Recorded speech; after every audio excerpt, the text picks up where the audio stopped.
생생하게 상생하며 YTN 라디오 생생경제.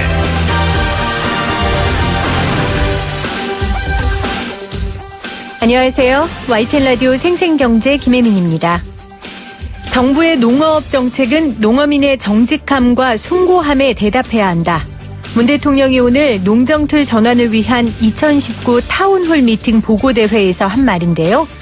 문 대통령은 오늘 우리가 이룬 눈부신 산업의 발전도 농어촌의 뒷받침이 있었기에 가능했지만 그 과정에서 농어촌은 피폐해지고 도시와 격차가 커졌다고 지적하기도 했습니다. 농작물을 키우고 수확하는 일은 엄청난 정성과 고생을 필요로 하죠. 그래서 숭고한 건데요. 그런데 이렇게 고생하지 않고도 돈을 버는 사람들의 소식을 접하면 힘이 빠지기 마련입니다. 문재인 정부 출범 후 청와대 전현직 고위 관료 65명의 부동산 재산이 3년 사이 평균 3억 2천만 원이 올라 40% 정도 부동산 재산이 늘었다는 이런 뉴스 말이죠. 2019년 12월 12일 YTN 라디오 생생경제 지금 시작합니다.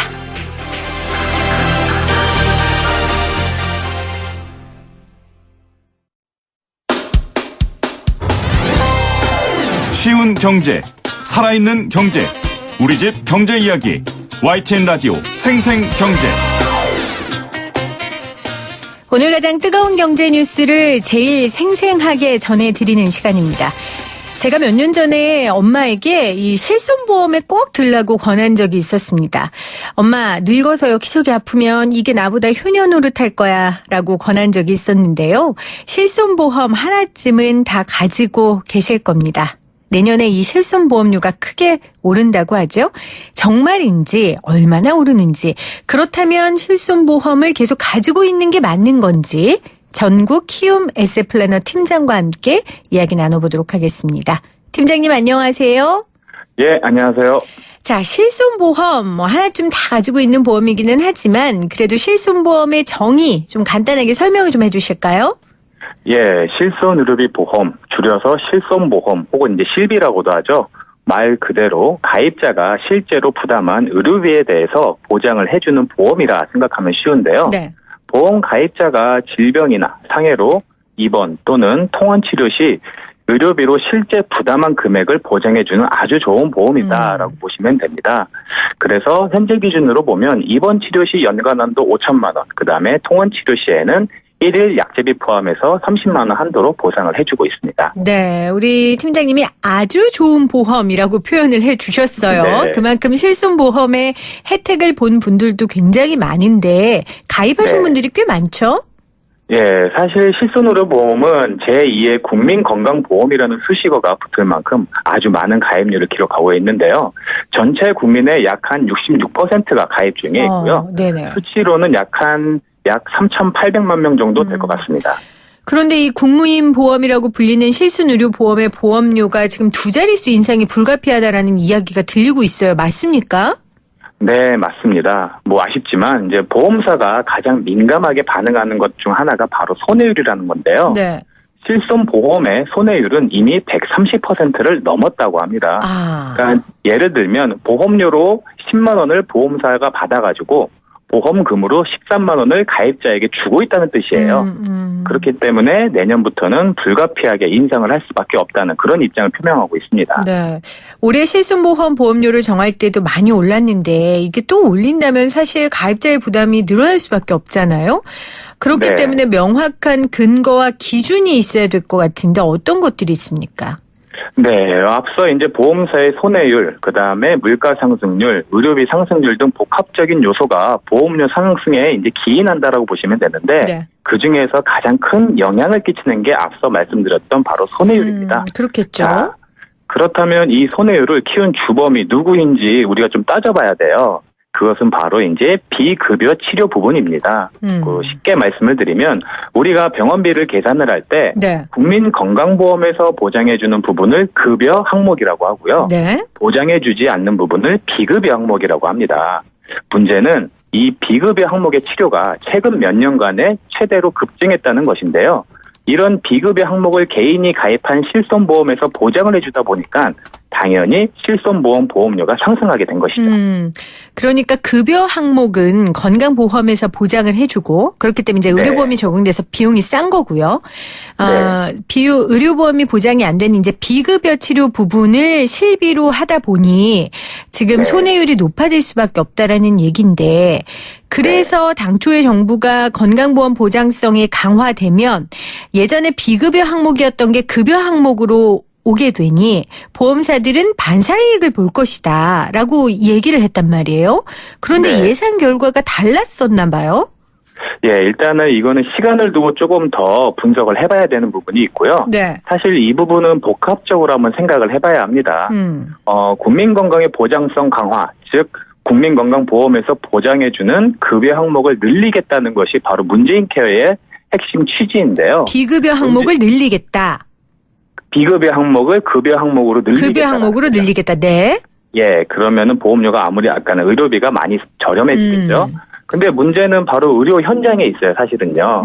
그래서 국민건강보험관리공단에는 이제 건강보험 심사평가원이라는 곳이 있습니다. 네. 적법하게 국민건강보험이 잘 쓰이고 있는지 아니면 과잉진료로 부당 이득을 취하는 병원 혹은 의원이 있는지 평가하는 기관이다라고 보면 쉬운데요. 네. 급여 항목의 치료는 국민건강보험 심사평가원에서 통제가 가능합니다. 아하. 다만 국민건강보험에서 보장하지 않는 비급여 부분은 의사의 재량에 따라 발생하는 비용이기 때문에 이 부담을 여태 실손보험을 운영하는 민간 보험사에서 떠안았던 거죠. 그렇다고 해서 그대로 건강보험이 비급여 부분을 보장해 준다면 보험사는 당연히 반사 이익을 받을 것으로 예상이 되는데 중요한 것은 의료 현장에서 소수이겠지만 비급여 치료 비중을 대폭 늘리고 과잉 진료가 대개 성행을 했다라는 것입니다. 네. 그래서 우리가 대표적인 예로 뭐 도수 치료라든지 백내장 수술, MRI와 같은 영상의 반복 촬영 등등 이런 부분들이 계속 반복적으로 성행하다 보니까는 당연히 민간보험사 입장에서는 손해율이 올라갈 수밖에 없었던 거죠. 네.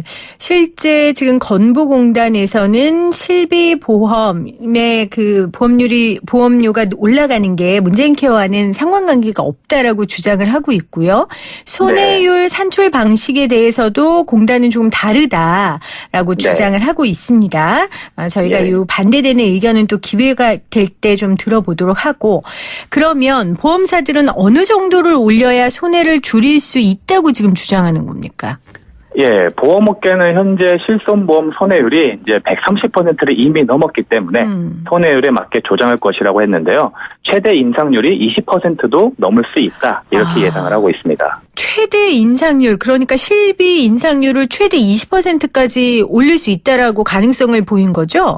네, 맞습니다. 그러면 어떻게 해요? 국민건강보험료도 오르죠. 거기에 이 실손보험까지 올라가면 국민들 주머니 사정이 좋지 않을 것 같은데요.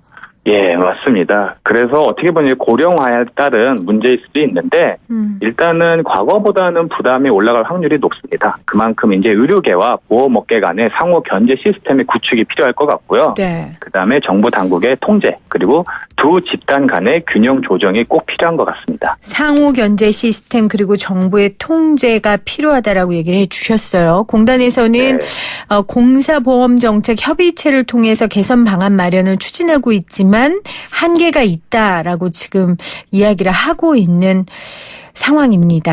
자, 그래서 금융위에서 쉽게 말해서 병원 덜 가면 보험료 적은 상품을 내놔서 대안으로 삼겠다 이런 취지로 해결책을 내놓았습니다. 이 해결책에 대해서는 어떻게 평가하세요? 예, 다양한 어떤 대안을 검토하는 것 자체에 큰 의미를 두고 이것은 이제 정부가 잘하는 일이다 칭찬을 해야겠죠. 다만 이제 근본적인 해결책이라고 보기에는 조금 어렵다라는 부분을 말씀을 드리고 사실 보험이란 게 만약에 사고나 질병에 대한 부분을 보장받는 무형의 금융상품이기 때문에 병원을 덜 가면 혹은 많이 가면 수준에 따라서 보험료를 차등해서 보장받는 것 자체가 보험의 순기능에 반한다는 생각을 갖고 있습니다. 개인적으로는요. 왜냐하면 내가 언제 다치거나 아플지 아무도 모르기 때문이겠죠. 그렇죠. 여기서 중요한 것은 불필요한 과잉진료 체계를 하루빨리 점검을 해야 되고요. 금융당국은 보험업계의 보험금 부지급 사례에 대한 철저한 감시가 필요할 것 같고요. 그리고 의료계와 보험업계 대립에 애꿎은 가입자만 어떻게 보면 볼모로 피해보는 현상을 막아야 하는 것이라고 생각을 합니다. 애꿎은 가입자를 볼모로 삼지 마라라고 얘기를 하셨는데 좀 현실적인 대안들 어떤 게 있을까요? 예, 우선 정부 당국에서는 이제 통제할 수 있는 범위 안으로 의료계, 보험업계를 자연스럽게 끌어들일 수 있도록 모든 의료비에 대한 급여화를 진행하는 게 가장 좋겠죠. 네. 다만 이제 재원 문제이기 때문에 그렇죠. 차등 급여화 방안이 가장 현실적인 대책이고요. 가입자를 보호할 수 있는 어떻게 보면 최소한의 장치라고 이렇게 생각이 듭니다. 네. 지금 1009님께서 병원에 가면 우선 실손보험 들었냐고 물어보더라고요. 결국 보험 네. 들었다면 과잉진료 들어가는 건데 그 부분을 좀 살펴봐야 될 것 같습니다. 제 개인 생각을 이야기해보면요. 실비보험만큼 건보료 올려서 내면 국민건강보험이 훨씬 좋을 것 같습니다라는 의견도 주셨습니다. 팀장님 네. 말씀하신 것처럼 정말 애꿎은 가입자만 볼모로 피해보는 현상은 막아야 하는데 가장 직설적이고도 정확한 질문입니다. 그래서 네. 실손보험 해제해야 됩니까? 전문가 보시기에 어떻습니까? 예, 그래도 현 의료체계, 보험체계에서는 실손의료비는 꼭 필요합니다. 자, 의료기술의 발달만큼 국민건강보험 혹은 이제 민간보험 보장 수준이 따라가지는 못해요, 사실은요. 네. 그렇기 때문에 해지를 고민하기보다는 더 유지할 수 있도록 생각하시는 게 좋을 것 같고요. 네. 사실 의료비 지출에 대한 부담은 개인의 문제가 아니에요. 내 가족의 문제고 사회적인 문제거든요. 그래서 일단은 현재 기준에서 본다라고 하면 누군가에게 부담을 전가하지는 말아야겠죠. 의료비 지출이라는 걸. 그래서 실손보험은 꼭 필요하고 정부에 기대할 수 있는 거는 개인이 납입하는 이 실손보험료를 최대한 낮춰가지고 공공의 성격을 띠든 어떤 의료 정책으로 같이 건강보험과 실손보험이 같이 갈 수 있도록 정책적인 협조를 하는 게 가장 좋지 않을까 생각이 듭니다. 네. 제가 앞서 오프닝에 저희 엄마한테 나중에 네. 늙어서 여기저기 아프면 나보다 실보가 효녀 노릇할 거야 했는데 제 말이 정확한 거죠? 네, 더 큰 효녀가 있으시네요. 네. 네, YTN 라디오 생생경제 후에 저희가 굿모닝 굿라이프라는 재무설계 또 방송을 여러분들께 보내드리고 있습니다. 아마 이런저런 뉴스들이 나오면 또 한 해를 마무리하고 또 다른 한 해를 시작하면서 좀 내 재무 설계를 다시 해야 하는 거 아닌가 고민하실 텐데요. 우리 팀장님 같은 전문가들이 또 함께하는 프로그램이니까요. 여러분들 생생경제 후에 이어지는 굿모닝 굿라이프도 많이 사랑해 주시기를 바랍니다. 오늘 팀장님 좋은 조언 감사드립니다. 고맙습니다. 네, 지금까지 전국 키움에셋 플래너 팀장이었습니다.